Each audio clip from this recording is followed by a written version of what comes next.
네, 수요일에 만나는 보약 같은 뉴스 허준보감 시간입니다. 경향신문 허남설 기자, 헤럴드 영대 박준규 기자와 함께합니다. 어서 오세요. 네, 안녕하세요. 네, 오늘 두 분 사건 사고 뉴스 준비하셨는데 어떤 뉴스를 준비했어요, 박준규 기자님? 예, 먼저 강북 모텔 연쇄살인 사건이 화제인데요. 여성 SNS까지 지금 공개가 되면서 여러 가지 이야기들이 나오고 있는데 예쁘니까 무죄 이런 이제 여론까지 나오고 있는 상황을 짚어봤습니다. 그리고요. 그 다음은 1년에 9,000권 찍어내는 출판사가 있다. 이른바 딸깍 1년에 출판. 9,000권이요? 네, 그러니까 통상적으로 가능하지 않은 숫자인데요. 예. 이걸 두고 이제 딸깍 출판, AI를 활용한 딸깍 출판이라고 하는데 이거의 뿔난 독자들 이란 내용. 잠시 뒤에 자세히 풀어드리겠습니다. 허남설 기자님은요? 네, 제가 가져온 소식은요. 예. 그 범죄자의 흉기 사건에 숨진 경찰관을 두고 칼빵이라는 표현을 쓰면 유족의 심정이 어떨까요? 그러니까요. 예, 지금 논란이 벌어지고 있는 예능 프로그램 운명정제 4구에 대한 얘기 준비했고요. 예. 그리고 지금 K-팝 팬들 간의 그 국제적인 설전이 동남아에서 한국산 제품 불매 조짐으로 번지고 있다. 그러니까요. 이거 걱정이더라고요. 예, 이 소식을 예. 준비했습니다. 알겠습니다. 자, 관련 뉴스 자세히 짚어드릴 텐데 혹시 청취자 여러분께서도 질문 있으시면 언제든지 올려주시면 샵 0945로 문자 보내주시면 저희가 대신해서 물어드리고 또 풀어드리겠습니다. 자, 먼저 박준규 기자부터 시작을 하죠. 어떤 뉴스였죠? 아까 강북 모텔 연쇄살인 사건? 예. 예, 이 범인 일단 잡혔잖아요. 네. 여성이었어요. 네. 관련 기사를 좀 더 자세히 풀어주세요. 예, 강북 수유동의 모텔에서 남성이 연달아 이제 사망한 사건이 그랬죠. 있었는데 예. 이들을 사망에 이르게 한 20대 여성이 경찰에 붙잡혔고요. 이 사람은 총 남성 3명에게 피해를 입힌 사실이 지금까지 밝혀졌고 한 명은 이제 다치게만 했고요. 나머지 2명이 사망을 한 사건입니다. 작년 12월부터 이달 9일 사이에 발생한 범행이고 최초 범행은 지난해 12월에 경기도 남양주에 있는 한 카페 앞에서 이 여성 김모 씨입니다. 김모 씨가 약이 든 음료를 남성에게 건넸고 이 남성이 그걸 마신 뒤에 의식을 잃는 일이 있었고요. 지난달과 이달 초에는 이제 강북구에 있는 모텔에서 이 여성 김 씨가 준 역시 음료를 마시고 남성 2명이 사망하는 일이 있었습니다. 그래요. 예. 일단 이 발견된 음료에는 수면제 성분, 이 벤조디아체인 수면제가 들어 있었던 거군요. 네, 수면제 성분인데요. 이게 이제 뭐 수면 장애나 항불안제로 쓰이는 약물이고. 반드시 의사 처방이 있어야 되는 그 좀 위험한 약물이라서 향정신성 의약품, 그러니까 마약이라고 보시면 됩니다. 마약 성분이라고 보시면 됩니다. 이게 발견된 상태입니다. 근데 이 약을 먹고 이 약이 든 음료를 먹고 2명이 숨진 거예요. 숨졌습니다. 네. 이야. 그리고 오늘 새벽에 또 나온 보도가 있었는데 지금 알려진 3명 말고 또 다른 피해자가 있다라는 또 보도가 나와 있더라고요. 그래서 지금 경찰이 추가 피해자가 없는지도 들여다보고 있습니다. 그럼 체포 과정에서 어떤 진술들을 하고 있어요? 네, 일단 경찰에 붙잡힌 여성은 자신이 정신과에서 처방받은 약을 그러니까 수면제를 숙취 해소제에 타서 남성들에게 먹였다. 그럼 왜 먹였느냐라고 했을 때 피해 남성들, 사망한 남성 혹은 부상당한 남성들과 의견 충돌 때문에 내가 그 위해를 가할까봐 그들을 제압하기 위해서 잠재우기 위해서 음료를 먹였다라는 진술했다라는 것만 지금 밝혀져 있고요. 사실 이것만으로는 충분히 이해가 안 되죠. 그래서 경찰이 지금 사이코패스 검사도 지난 이제 명절 연휴 때 진행을 했는데 그런 추가 조사 결과들이 드러나야 정확히 이 여성이 어떤 심리 상태에서 범행을 저질렀는지가 나올 것 같습니다. 근데 이 김 씨가 경찰에 체포되기 직전까지도 게시물을 올렸다고 하더라고요. 네. 이 인물의 피의자의 인스타그램 SNS 계정이 지금 공개가 되어 있고요. 그러니까 누구나 들어가서 볼 수 있는 상태라서 게시물이 언제 올라왔는지 볼 수 있는데 이제 2명의 사망한 남성들이 1월 말 그리고 2월 초였는데 그 사이 기간에도 태연하게 자기 사진을 찍어서 자기 SNS에 올린 그 모습들을 볼 수 있습니다. 그런데 이 김 씨 아직 신상이 공개되지 않았어요. 그런데 네티즌들이 신상 털기해서 공개가 되고 있는 거잖아요.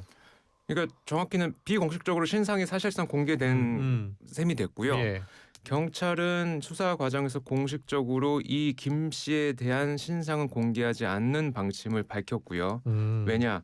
신상 공개 관련 법에서는 이제 그 요건을 몇 가지 마련하고 있습니다. 신상을 공개해야 되는 조건을 마련하고 있는데 이를테면 범행이 굉장히 잔인한 방식으로 이루어졌거나 피해자들한테 중대한 어떤 피해가 발생했을 때 이런 경우들은 그러니까 잔혹 범죄를 주로 대상으로 하는데요. 경찰 판단으로는 이 범죄는 거기까지는 해당하지 않는다라고 본 건인데 그래요? 그러니까 네티즌들이 스스로 나서서 이제 찾아낸 거죠.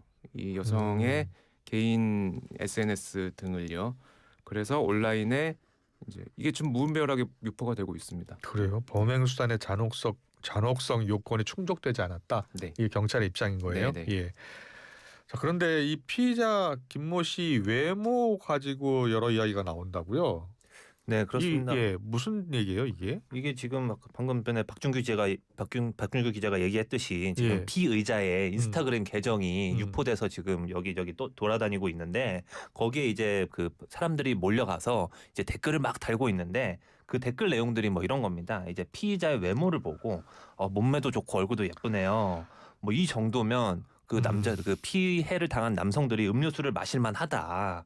뭐 나를 뭐 이 외모를 감안해서 무죄로 판결해야 한다. 막 이런 얘기들을 하고 있습니다. 예. 그러니까 아직 제대로 밝혀지지도 않은 그 범죄 과정들에 대해서 이제 멋대로 추측을 하고 그러면서 이제 어떻게 보면 피해자들을 조롱하고 어떻게 보면 2차 가해를 좀 하는 듯한 그런 모습들도 지금 나오고 있어서 이게 지금 논란이 되고 있고요. 이게 지금 굉장히 이 피의자가 그 원래 이제 SNS 활동을 굉장히 활발히 하면서 게시물을 많이 올렸기 때문에 그 게시물들에 상당한 양의 댓글들이 달리면서 지금 이 논란이 계속 증폭되고 있는 것 같습니다. 네, 지금 2명의 목숨을 잃게 한 지금 일단은 용의자 범인 아니에요. 네. 그 범인의 신상 외모를 가지고 또 이야기를 하면서 두둔하는 지금 글도 있다는 거 아닙니까? 네, 그렇습니다.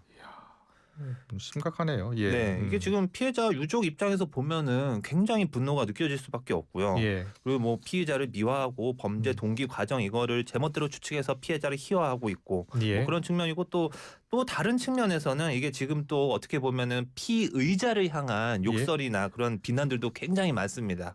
그런데 이게 또 어떻게 보면 이것도 또 하나의 문제라고 할 수가 있는 게 이게 살인은 분명히 무거운 범죄지만 네. 이게 지금은 아직 그 혐의를 받고 있는 그런 단계에서 아직 신상을 수사기관이 공개하지도 않았는데 이게 어떻게 보면은 제멋대로 신상이 공개되는 거는 이게 좀 정당해 보이지 않는 측면도 있고 또 공인이나 유명인도 아니란 측면에서 이거는 여러 가지 좀 논란을 맞는 측면이 있는 사건입니다. 아, 그렇네요.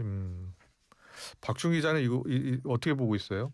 일단은 이게 전형적으로 범죄와 관련해서 나타날 수 있는 여러 가지 대중이 범죄를 소비하는 모습들이 총체적으로 나타난 것 같고요. 일단 전문가들 얘기들을 좀 말씀드려보면 네. 이제 저희가 이수정 교수 얘기를 좀 들어봤는데 네. 그 경찰이 공식적으로 신상 공개를 하지 않다 보니 사건에 대한 궁금증을 해소하려는 이 온라인상의 이 네티즌들이 스스로 정보를 찾고 공급하는 현실이다. 신상 유포 행위를 정의로운 대응이나 사적 제재로 인식하는 문제가 있다라고 얘기를 하는데 그러니까 일각에서는 경찰이 나서지 않으니 우리가 찾아라서도 이 사람 신상을 까발리자. 한편으로는 얼굴이 외모가 출중하다. 그래서 이제 그런 외모로 소비하는 또 이 여러 가지 모습들이 동시에 나타나는 모습이고 안타까운 상황입니다. 그리고 이 범죄들이 사실 과거에도 범죄자의 외모를 가지고 본질이 흐려지는 일들이 너무 많았습니다. 그래서는 안 되죠. 네, 뭐 계곡 살인 사건, 뭐 이은혜 씨 같은 경우도 있었고 멀게 보면은 사실 이런 얘기도 많이 나옵니다. 칼기 폭파 사건이 1987년에 있었는데 김연희 씨 외모를 보고서 그 당시에도 온라인이 없었던 시대인데도 불구하고 저렇게 예쁜데 어떻게 사양을 시키냐 뭐 이런 여론들이 있었다고 하고요. 똑같은 어떤 모습이 반복되는 상황 같습니다. 최근 일본에서도 비슷한 사례가 있었다면서요. 네, 일본에서도 지금 한 20대 여성 타노 카즈야라는 20대 여성이 성매매나 인신매매 사건의 용의자로 이렇게 지목이 되고 있는데 이 타노 카즈야 같은 경우에도 외모가 어떤 경로로 인해서 유출이 된 다음에 지금 일본 네티즌들 사이에서 뭐 가장 아름다운 범죄자다 뭐 이렇게 찬사에 가까운 그래요? 얘기를 듣는 그런 상황들이 있고요. 네. 이 타노 카즈야 같은 경우에도 뭐 유흥업소 관계자와 공모를 해서 여성 종업원들한테 성매매를 강요하고 그리고 그 성매매를 한 데 대한 어떤 대가 이런 것들은 또 중간에서 갈취하고 약간 이런 혐의를 받고 있는 굉장히 좀 어떻게 보면 악질적인 범죄를 저지른 혐의를 받고 있는데 그럼에도 불구하고 외모 때문에 외모를 사람들이 얘기하면서 어떤 범죄의 그 심각성을 희석시키는 그런 상황들이 좀 벌어지고 있습니다. 그러니까요. 누군가의 목숨을 빼앗아 갖고 돌이킬 수 없는 피해 입힌 심각한 범죄를 단순히 피의자 외모로 어떻게 보면 이슈 물타기를 하는 건데요. 이래서는 안 되겠습니다. 잘 들었습니다. 계속해서 다음 뉴스로 넘어가죠. 무속인들이 출연하는 OTT 프로그램에서 순직 경찰을 모독하는 발언을 해서 논란이 커지고 있습니다. 허남설 기자가 설명해 주시죠. 네, 지금 그 OTT 프로그램이 그 디즈니 플러스에서 만든 이제 예능 오리지널 콘텐츠죠. 운면정쟁 49라는 프로그램인데 이게 무속인들이 대거 출연하는 그런 서바이벌 프로그램을 표방하고 있습니다. 그러니까 이게 어떤 식이냐면 무속인들이 나와서 뭐 어떤 사람의 생년월일시 이런 것만 보고 그 사람의 운명을 맞추는 그런 미션을 진행하는 거예요. 근데 이게 약간 첫 번째 서바이벌 미션으로 이미 고인이 된 사람들의 생년월일시를 놓고 사망 원인을 추측하라. 이런 식의 이제 미션을 줬는데 그 고인 중에서 경찰도 있고 소방관도 있었던 겁니다. 근데 이 경찰이 어떤 사람이냐면은 2004년에 강력 사건 피의자를 검거하던 중에 흉기 사건으로 숨진 고 이재현 경장이라는 분이고 아마 이름을 들어보신 분도 계실 겁니다. 그리고 소방관은 2001년에 서울의 홍제동 화재 현장에서 순직한 고 김철홍 소방교인데 지금 무속인이 그 출연한 무속인이 이재현 경장을 두고 이야기하면서 이렇게 얘기한 거예요. 이분을 보니까 붕대가 먼저 보였다. 흔히 칼 맞는 걸 칼빵이라고 하지 않습니까? 이런 식의 표현을 한 겁니다. 근데 이것을 이제 그 출연자인 전현무 씨가 받아가지고 제복을 입었고 칼빵이다. 너무 직접적이다. 그러니까 추리할 근거가 너무 직접적이다. 뭐 이런 식의 취지로 발언했고 또 다른 출연자가 칼빵이란 단어를 놓고 단어가 너무 좋았다. 그러니까 이거는 아마 추리하기에 충분한 근거가 됐다 이런 의미로 얘기한 것 같은데 이렇게 맞장구를 치면서 좀 이게 논란이 되고 있고 그리고 소방관 같은 경우에도 지금 논란이 되고 있는데 소방관의 죽음을 두고도 이제 소방관의 조카라고 밝힌 분이 그 인터넷 커뮤니티에 글을 쓰면서 이제 제작진이 숭고한 희생을 기리기 위한 취지로 방송을 제작했다고 하는데 나는 전혀 이해가 가지 않는다. 그게 무슨 공익의 목적성이 있냐. 이게 무속인들이 저희 삼촌이 어떻게 죽었는지 맞추고 방송인 패널들이 자극적인 워딩과 리액션을 하는 거 보고 너무 화가 났다 이렇게 소감을 밝히면서 지금 논란이 증폭되는 상황입니다. 이 프로그램이 녹화 프로그램일 거 아니에요? 네, 사전 제작 프로그램입니다. 한번 걸러낼 수 있었을 것 같은데. 그러니까 그 과정이 좀 이해가 가지 않는 대목입니다. 그러니까 제작진 전체적으로 지금 감수성이 좀 떨어지는 건 아닌가 이렇게 좀 생각이 들고 그래서 제작진이 지금 2차례 사과를 했습니다. 이제 소방교 건에 대해서 이제 사과를 했고 또 경찰 건에 대해서도 또 사과를 했는데 근데 지금 프로그램의 뭐 어떤 컨셉이나 이런 모독적인 언사 이런 것뿐만 아니라 지금 섭외 과정도 좀 논란이 되고 있습니다. 지금 그 고인이 된 소방관의 그 조카, 그러니까 이제 조카가 밝히기로는 그 유족한테 접촉해서 그 섭외를 할 때 우리나라를 위해 일한 영웅이나 열사, 의사들에 대한 다큐멘터리를 만든다라고 얘기를 하면서 이제 제작진이 접근을 했고 그래서 동의를 해줬는데 이런 내용이었으면 지금 동의를 안 했을 것 같다라고 이렇게 얘기를 하면서 논란이 되고 있고요. 지금 제작진 같은 경우에도 내부 검토나 이제 제작 프로세스를 강화하겠다고 하면서 뭐 촬영 현장에서 고인을 기리는 뭐 묵념의 시간을 갖고 명복을 빌었다 이런 식의 지금 변명에 가까운 해명들을 좀 내놓는 상황입니다. 그래요. 자, 일단 전국 경찰 직장 협의회에서 강력한 유감을 표명했어요. 네, 그렇습니다. 이 그 경찰 이제 경찰관들이 모임이죠. 이제 전국 경찰 직장 협의회에서 경찰 공무원들의 가슴에 대못을 박았다. 숭고한 희생에 대한 저질스러운 희화화를 즉각 중단하라. 이건 고인과 유가족에 대한 명백한 2차 가해다 이렇게 지적을 했고요. 지금 경찰 직협뿐만 아니라 경찰청도 아마 그 조치를 취할 수도 있을 것 같습니다. 지금 이 운명전쟁 49 제작사의 공식 사과와 해당 방영분이 지금 고스란히 남아있다. 있다라는 이게 지금 큰 문제가 되고 있거든요. 그래서 편집을 좀 요구할 것이다 이런 얘기가 나오고 있고요. 또 방송미디어통신심의위원회 방심위에 이제 심의 요청을 하는 방안도 내부적으로 검토하고 있다 이런 보도가 좀 나오고 있습니다. 그래요. 예, 전현무 씨가 관련해서 입장을 냈나요? 네, 전현무 씨가 직접 입장을 내진 않았습니다. 지금 경찰 직협이나 이런 곳에서는 아나운서 출신 방송인이 부적절한 방언에 동조한 것이 오히려 더 문제다라는 식의 이런 접근을 하고 있는데 지금 전현무 씨의 소속사인 SMCNC가 대신 입장을 낸 게 있는데요. 이렇게 얘기했습니다. 출연자 발언을 정리하는 과정에서 일부 단어를 그대로 언급했고 표현의 적절성을 충분히 살피지 못했다. 고인과 유가족분들께 진심으로 사과드린다라고 했는데 이게 어떻게 보면은 조금 뭐 해명이라기보다는 좀 핑계에 가까워 보이는 그런 측면도 있는 것이 이제 전현무 씨는 MC로서 그대로 그 다른 출연자의 발언을 언급했을 뿐이지 충분히 그것을 살피지 못한 책임은 있어도 최초 발화의 책임은 없는 거 아니냐. 약간 이런 투가 좀 느껴지거든요. 근데 그럼 과연 그 예능 프로그램에서 현장에 있는 MC가 해야 할 역할이 무엇인가? 어떻게 보면 그런 것들을 걸러내는 일, 그럼 제작사도 물론 해야 되는 일이지만 그런 것들에 대한 책임은 좀 충분히 통감하고 넘어가야 되는 거 아닌가 이런 생각도 좀 드는 것 같습니다. 그래요. 예. 경찰청이 지금 좀 방송미디어통신위원회 심의 요청도 하는 방안도 검토하고 있다고 합니다. 잘 들었습니다. 계속해서 박중훈 기자 딸깍 출판에 대해서 독자들이 화가 났다. 어떤 소식입니까?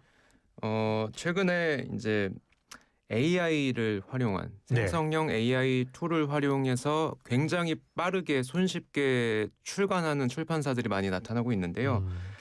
독자들 중에서는 온라인 커뮤니티에 출판사 블랙리스트까지 만들어서 올리고 있습니다. 그러니까 AI를 활용해서 책을 공장에서 찍어내듯이 출판하는 것으로 의심되는 출판사들의 목록을 공유하고 있는 건데 문학계 출판계에서 AI를 활용한 책 찍어내기가 이제 화두가 되고 있기 때문에 이런 딸깍 출판에 대해서 독자들이 걱정하는 분위기들이 이렇게 반영이 된 상황입니다. 대표적으로 이게 이제 딸깍 출판이 뭐냐면 루미너리 북스라는 출판사가 있습니다. 이 출판사는 2024년부터 작년 1년 사이에 무려 9천여 권을 출간을 했어요. 9천 권. 9천 권이죠. 근데 이거는 웬만한 국내 대형 출판사들도 할 수 없는 수준의 물량이거든요. 사람이 최소한 한 사람이 한 권의 책을 쓴다고 하더라도 9천 명이 필요한 일인데 이건 말도 안 되는 일이죠. 그 내막을 보면 이 출판사는 AI를 활용해서 경제, 인문, 뭐 자기개발, 패션, 푸드 온갖 장르를 넘나드는 이 실용서들을 펴냈고 이게 실제로 지금 온라인 서점에서도 판매가 되고 있습니다. 근데 사람이 직접 쓴 책이 아니다 보니까 이 출판사는 이 저자 명의를 어떻게 표시하냐면 A 출판사 에디팅 팀 뭐 이런 식으로 이제 표기는 했어요. 그래서 사람이 쓰지 않았다라는 것들은 보여주고는 있긴 한데 정확히 우리가 AI를 활용했다라는 걸 또 그렇다고 정확하게 또 그 명시하진 또 않는 상황이죠. 독자들 입장에서는 당연히 책은 사람이 썼을 것이다라는 이 신뢰가 깨진 것이고 그래서 이제 좀 반발하는 독자들이 있는 건데 이 출판사 말고는 실제로 AI를 썼음에도 그 사실 자체를 숨기는 출판사들도 있는 걸로 알려지고 있습니다. 그래요. 그런데 이렇게 많은 책을 한꺼번에 출판하는 이유가 있을 거 아니에요? 네. 일단은 이 말씀드린 루미너리 북스의 입장이 뭔지 말씀드리면 그러니까 논란이 되니까 이 출판사가 입장을 밝혔죠. 우리는 단순히 책을 많이 출판하려고 이러는 게 아니다. 그게 목표가 아니고 우리의 장기적인 목표는 한국어에 특화된 AI 언어 모델을 개발하려는 것이고 그러기 위해서 이 이제 AI를 활용해서 여러 가지 작업들을 하고 있다. 이게 이제 장래에는 한국 AI 기술 발전에 기여할 것으로 기대한다라고 주장은 하고 있는데 출판계에서는 어떻게 보냐면 출판사들이 책을 내면 그 이제 이 책을 등록하는 고유 번호를 부여받고 책을 등록하는 과정이 있는데 그 과정에서 정부 예산을 일부 지원받을 수 있습니다. 정부 예산을 지원받을 수 있군요. 그래서 그런 것들을 노려서 손쉽게 돈벌이 하려는 거 아니냐라는 이제 비판들이 나오는 거죠. 출판계에서는요. 이게 지금 출판계에서 문제가 불거졌습니다만 뭐 AI가 워낙 빠른 속도로 진화하고 있기 때문에 뭐 영화 제작까지도 쉽게 할 수 있다고 해요. 앞으로 뭐 어떤 정보를 이용해서 어떤 가공물을 만들어낼지 모르겠습니다만 이 저작권 문제가 앞으로 큰 이슈가 될 것 같네요. 네, 그렇습니다. 이게 지금 이 저작권 문제에 관련해서는 예. 여기 뭐 미국이나 이런 데서도 굉장히 여러 가지 문제가 되고 있는데 지금 이게 보면은 방금 박준규 기자가 얘기한 대로 이게 저작권도 굉장히 불투명하고 누가 이제 저작에 공을 들였는지 그것도 굉장히 불확실한 저작물인데 지금 여기에 정부가 예산을 투입해서 그거를 이제 기록이나 보관 차원에서 원래 책을 한 권씩 사주는 그런 납본 제도를 악용해서 지금 출판을 하고 있다는 거잖아요. 근데 이게 예. 지금 얼마나 실태가 어느 정도냐면은 국립중앙도서관 같은 경우에 보면은 2016년에 그런 납본을 하는 그 대가로 1,200만 원 정도를 지출을 했습니다. 네. 2016년에. 예. 근데 이게 지금 10년 지나서 지금 보면은 2억 원이 돼 있어요. 그러면 그 사이에 지금 뭐 20배 수준으로 이렇게 폭등을 한 거거든요. 그럼 그 사이에 과연 무슨 일이 있었냐? 이게 AI로 대량 생산된 어떤 책들을 이제 예. 사느라고 이런 것들이 그 쓰지 말아야 될 돈들이 지출이 된 것 아닌가? 뭐 이런 의심들을 하고 있어서 지금 최근에 국립중앙도서관은 납본을 아예 거절하는 그런 상황도 있고요. 예. 이런 것들이 앞으로 좀 계속 좀 철저히 감시해야 되는 그런 부분이 아닌가 싶은 생각이 그래요. 듭니다. 예. 예산이 들어가고 세금이 들어가는 문제니까 좀 사후 대책을 마련해야 될 것 같습니다. 마지막 소식으로 이어가죠. 한엄살 기자, 동남아 불매 관련 소식을 좀 전해주세요. 네, 지금 K-팝 그 열풍에 좀 악재가 터진 것 같은 느낌도 드는데요. 이제 사건의 발단이 뭐 이렇습니다. 지난달 31일에 예. 이제 말레이시아에서 그 우리나라의 그 유명한 그 아이돌 그룹 보이밴드형 아이돌 그룹 보이밴드 데이식스, 예. 데이식스의 공연이 있었거든요. 예. 근데 이 공연에서 어떤 일이 있었냐면은 한 한국 팬이 이제 현지까지 가서 이제 공연을 관람을 했는데 그때 이제 반입을 금지하는 물품, 이제 대포 카메라라고 보통 하죠. 이제 커다란 망원 렌즈가 달린 그 카메라를 들고 이제 촬영을 시도하다가 발각이 된 거예요. 그래서 이제 말레이시아의 어떤 K-팝 현지 팬들이 이것을 두고 이제 한국인들의 어떤 공연 관람 매너 이런 것들을 지적하는 SNS 글을 막 올리면서 그 와중에 이 현장에서 적발된 한국 팬의 그 외모를 조롱하는 이런 글들이 이제 올라오기 시작한 겁니다. 그러니까 이제 또 한국의 이제 한국인들은 거기에 또 맞대응해서 이제 동남아 팬들을 또 비하하는 이런 설전이 지금 오가고 있으면서 이게 지금 논란이 증폭되고 있고 이게 최근에 이제 한 인도네시안으로 추정되는 그 네티즌인데 이 네티즌이 SNS에 이제 앞으로 한국의 대중문화를 소비하지 않겠다라고 하면서 이제 K-팝 아티스트의 앨범 CD라든지 포토카드 이런 것들을 가위로 잘라버리는 인증샷을 공개를 하면서 이게 불매 운동으로 번질 조짐이 있다 이런 얘기가 나오고 있습니다. 네, 이게 서로의 문화를 존중해 줘야 되잖아요. 그런데 이게 옛날에 우리 노제팬 때처럼 한국 제품 사지 말자, 구체적으로 브랜드 불매 운동까지 감지가 되고 있다고 해요. 네, 그렇습니다. 지금 브랜드로는 뭐 우리나라 뭐 당연히 유명하죠. 삼성전자의 스마트폰 뭐 이런 거 사지 말자. 그리고 지금 동남아시아 지역으로 올리브영이나 이런 뷰티 브랜드들이 굉장히 많이 진출해 있는데 이런 것들을 구체적으로 거론하면서 이제 뭐 소비하지 말자 이런 얘기가 나오고 있고 지금 이게 분위기가 어떠냐면은 동남아시아 쪽에는 이제 시블링이라는 구호가 있습니다. 이 시블링이 뭐라면은 이제 형제 자매 뭐 이런 것들을 이제 동남아시아와 합해서 이제 영어로 이제 사우스 이스트 아시아 그리고 현재 자매를 뜻하는 시블링 이거를 합해서 이제 좀 SEABLING 이렇게 시블링이라는 새로운 구호를 만든 건데 이거를 이제 해시태그로 달면서 동남아 전체가 연대해서 한국을 응징하자 이런 분위기로 나아가고 있기 때문에 이게 어떻게 보면 좀 걷잡을 수 없는 움직임으로 나타날 수 있다. 우리 정말 말씀하신 대로 과거의 노제팬처럼 그렇게 보여지는 상황입니다. 이게 장기화되지 않았으면 좋겠는데 어떻게 보세요?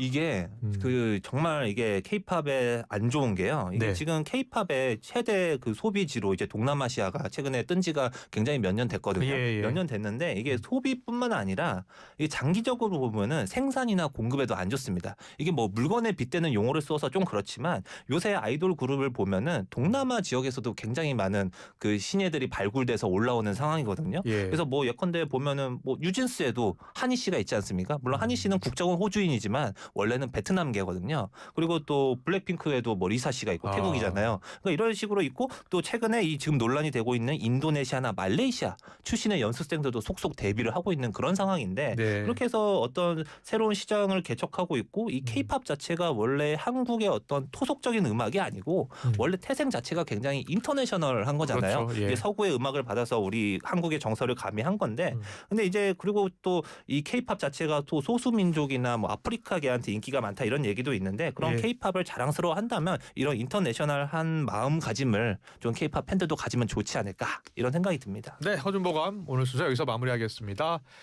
잘 들었습니다. 호남살 박준규 기자와 함께했습니다. 고맙습니다. 네, 감사합니다.